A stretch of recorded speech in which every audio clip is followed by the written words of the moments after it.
Tahun 2023, Cina ngalahin Jepang jadi eksportir mobil terbesar di dunia. Gila nggak tuh? Dan bukan cuma soal kuantitas, soal kualitas mereka makin dilirik. Cina tuh sadar banget, masa depan otomotif itu listrik, bukan bensin. Tahun 2009, pemerintah mereka mulai kampanye masif buat dorong mobil listrik. Dari insentif pajak, subsidi pembelian EV, sampai larangan mobil bensin di kota-kota tertentu. Makanya jangan heran kalau tiba-tiba BYD bisa ekspor ke 70 lebih negara.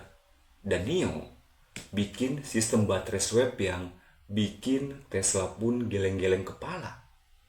Halo guys, welcome back to my channel. Halo anak kos. Kalau gue bilang negara paling jago bikin mobil listrik sekarang siapa? Amerika, Jepang.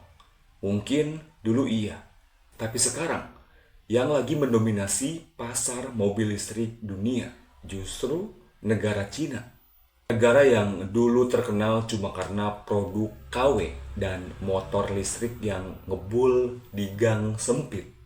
Namun sekarang jadi raja otomotif dunia. Gimana bisa? Nah, kali ini gua mau bahas awal mula kemajuan Cina di dunia otomotif dan mendominasi mobil listrik mereka yang sampai bisa ngalahin Jepang. Langsung aja, yuk kita bahas. Jadi guys, dulu mobil Cina itu dicap sebagai copycat. Ngekopi Toyota, bajak desain BMW. Kualitasnya, wah jangan ditanya. Tapi Cina itu bukan cuma jago niru, mereka juga jago belajar.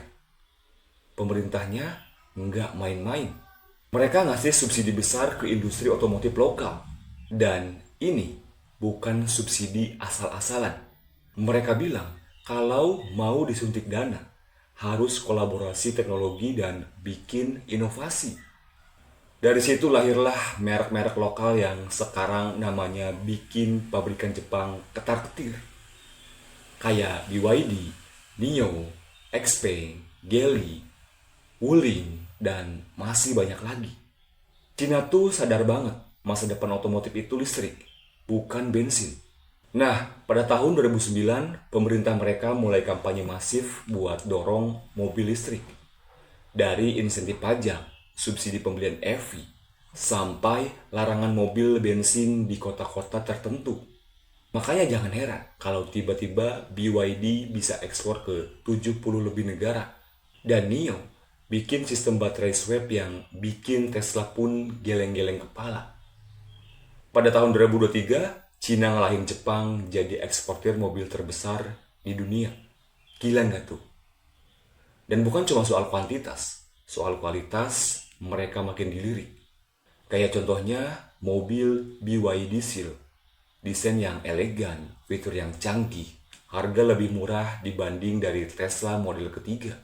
Kemudian ada Xpeng P7, sedan yang futuristik punya fitur autopilot level 2+. Ada juga NIO ES6, SUV yang canggih dengan baterai swap station. Kalau baterai habis, tinggal ganti kayak isi ulang galon. Sebenarnya apa sih yang bikin Cina bisa jadi gila-gilaan ngembangin teknologi? Salah satunya dalam dunia otomotif. Jawabannya cuma satu. Mereka punya semuanya di rumah sendiri. Dari tambang litium, pabrik baterai, chip AI, sampai sistem transportasi pintar. Semuanya lokal. Cina tuh kayak bikin ekosistem EV lengkap dari hulu ke hilir.